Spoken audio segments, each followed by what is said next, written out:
Amigos e amigas, vamos a mais um momento da nossa liturgia da palavra, momento de fé, de introspecção, de meditação. Vamos deixar Deus nos falar. É o momento de abrir o nosso coração para Deus. Deus quer nos falar, mas respeita a nossa liberdade, o nosso livre-arbítrio. Ele quer nos salvar. A palavra é para a salvação nossa.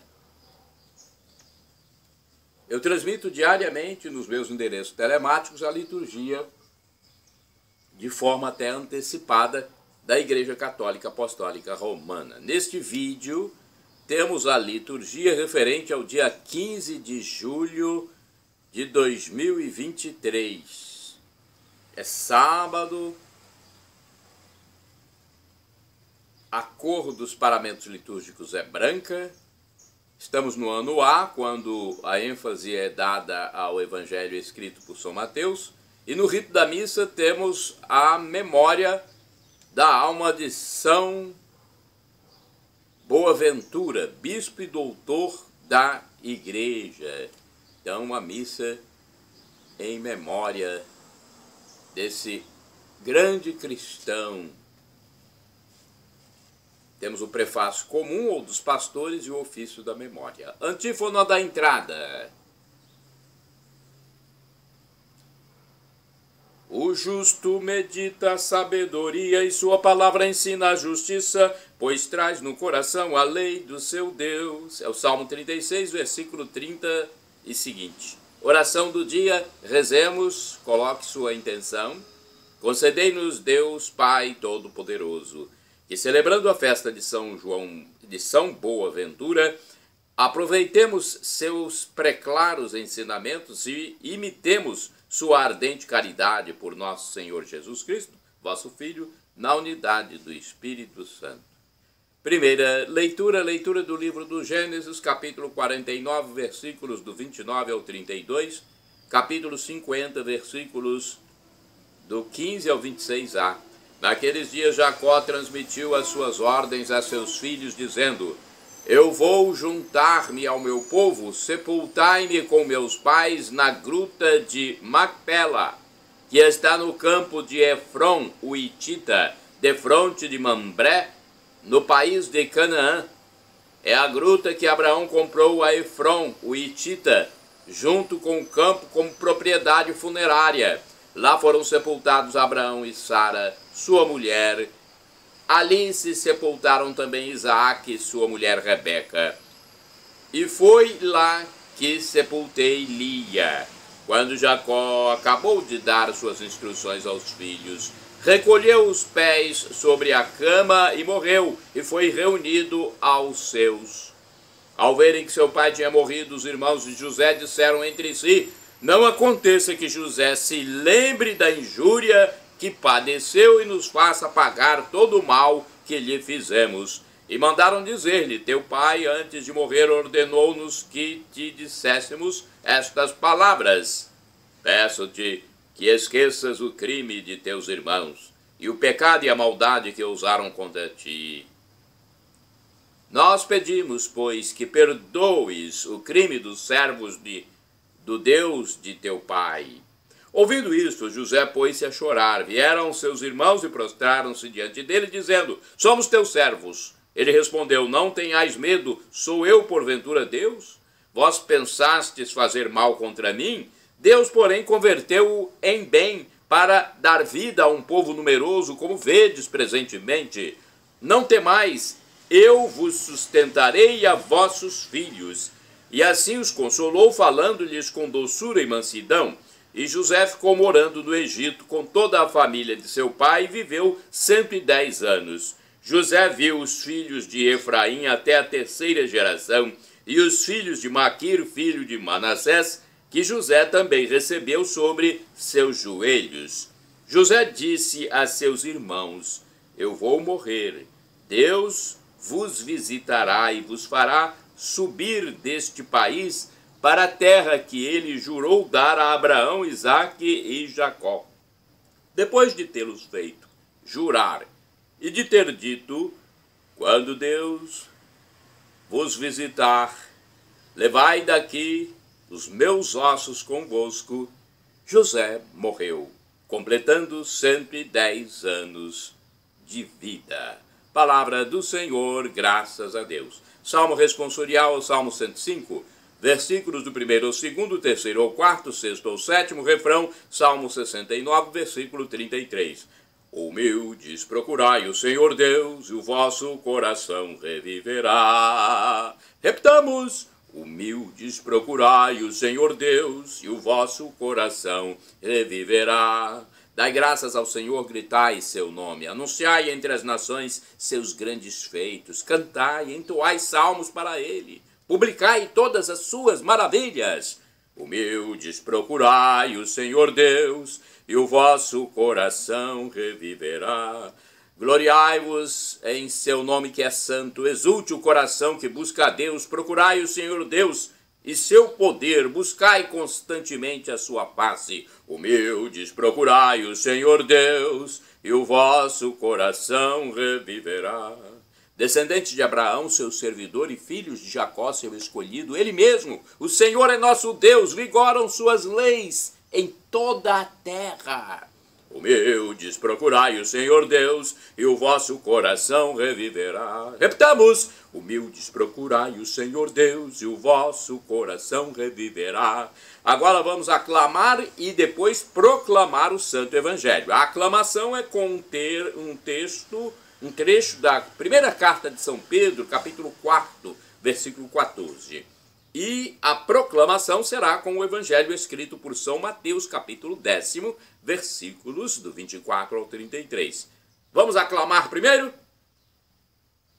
Aleluia, aleluia, aleluia, aleluia, aleluia, aleluia, aleluia, aleluia, aleluia, aleluia. Aleluia, aleluia, aleluia, aleluia, aleluia, aleluia. Felizes sereis vós se fores ultrajados por causa de Jesus, pois repousa sobre vós o Espírito de Deus.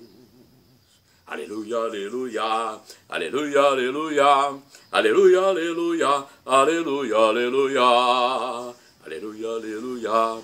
Aleluia, aleluia, aleluia, aleluia, aleluia, aleluia.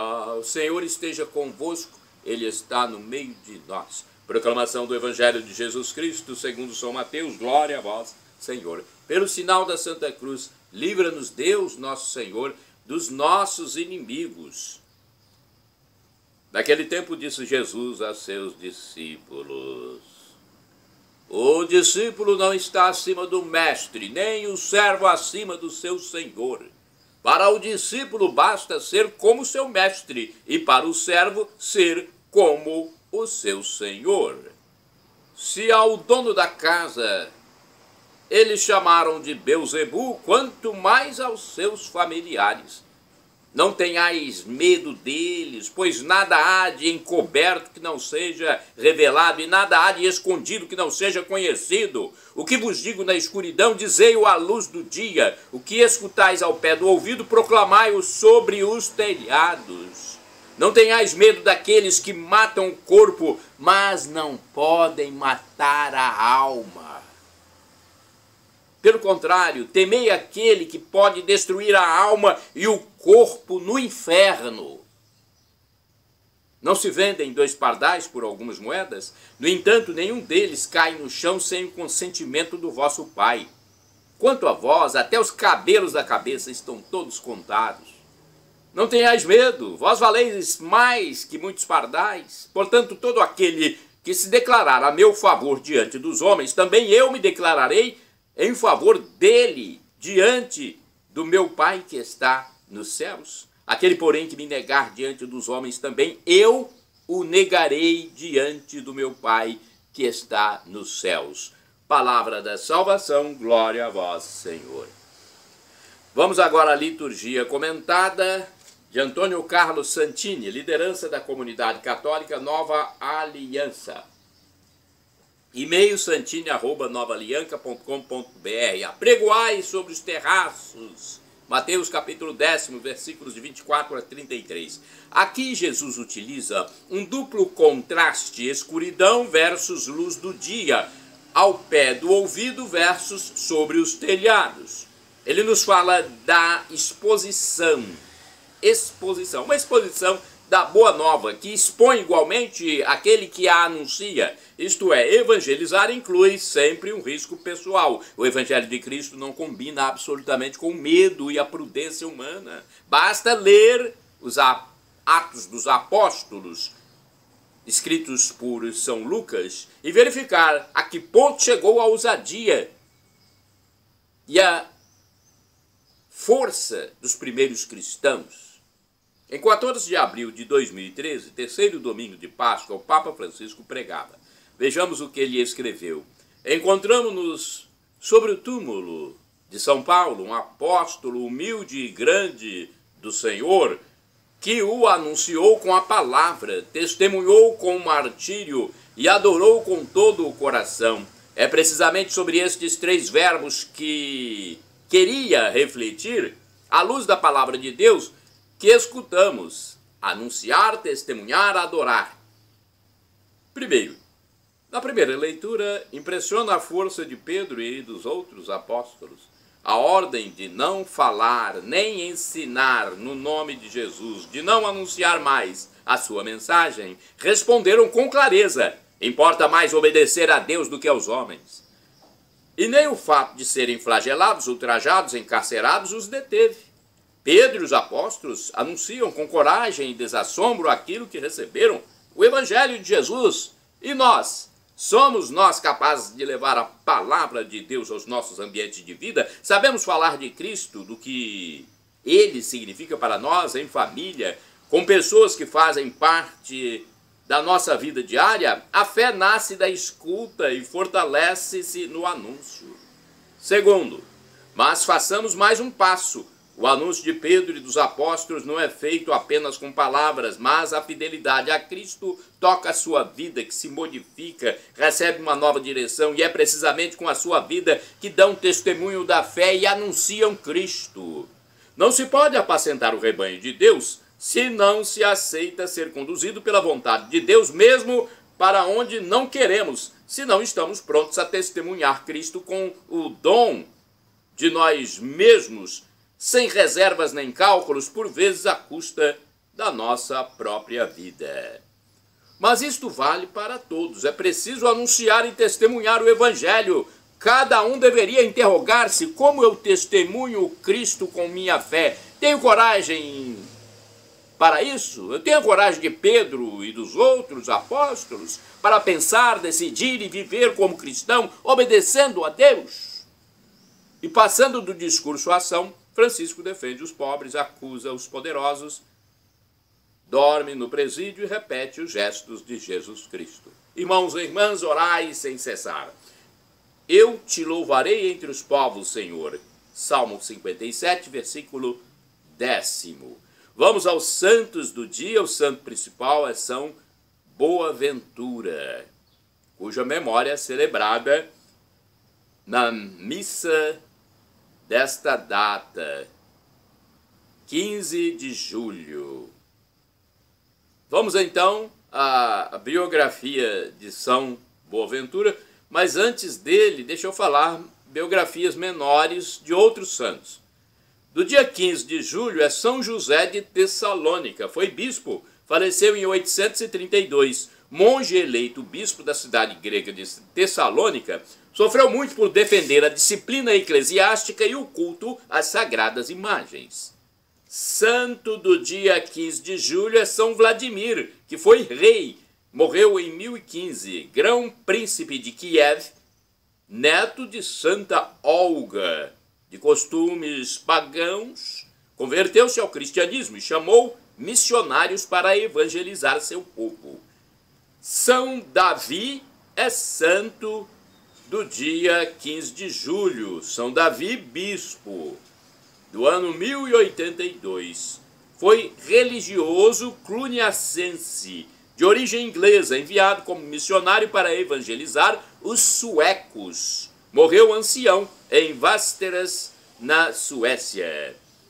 Santo do dia 15 de julho é São Pompílio Maria Pirrotti. Presbítero, faleceu em 1766.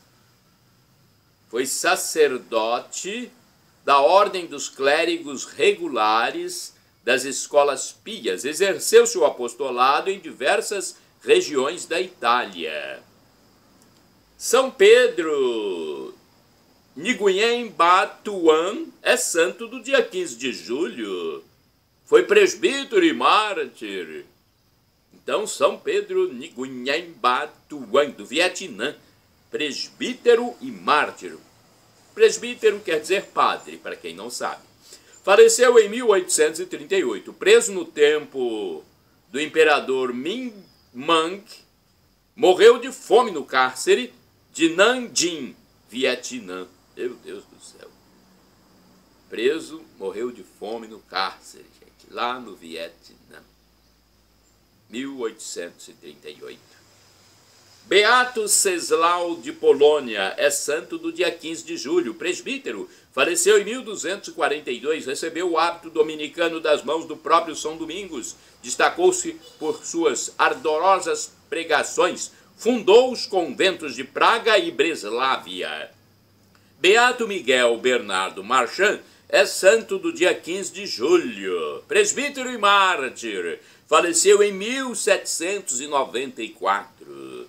Prisioneiro durante a Revolução Francesa por causa do sacerdócio, Miguel Bernardo Marchand morreu consumido pela enfermidade dentro do barco-prisão ancorado em Rochefort, na França. Santa do dia 15 de julho é a beata Ana Maria Javorey, virgem. Faleceu em 1851. Terciária franciscana durante a Revolução Francesa, defendeu ardorosamente os religiosos. Destinou todos os seus bens aos enfermos e fundou a congregação das Filhas da Misericórdia para a educação dos jovens. Agora vamos à biografia mais apurada, um pouquinho maior, de São João, aliás, de São Boaventura. São Boaventura é santo do dia 15 de julho. Bispo e doutor da Igreja, faleceu em 1274 em Lyon, na França.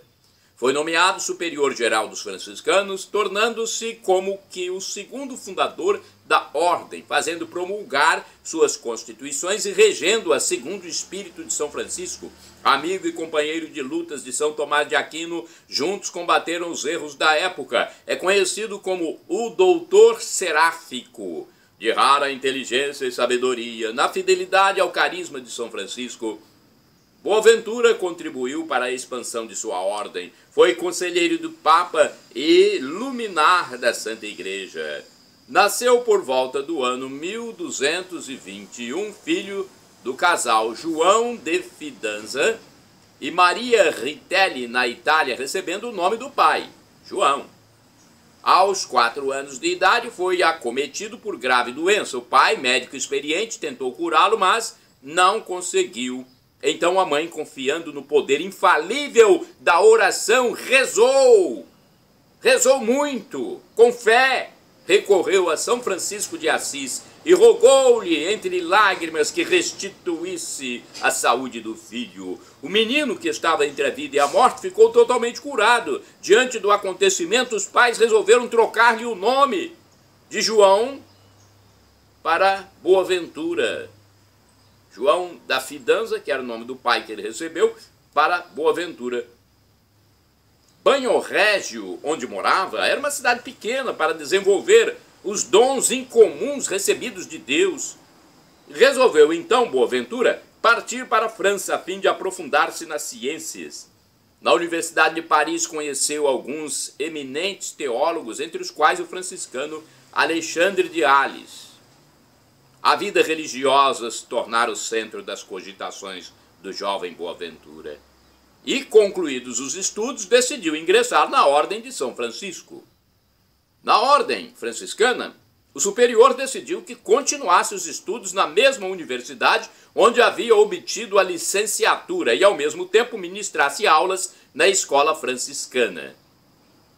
O noviço matriculou-se na faculdade de teologia e, terminados os novos estudos, obteve o título de bacharel bíblico, seguido do de bacharel sentenciário, passando a lecionar a Sagrada Escritura na universidade.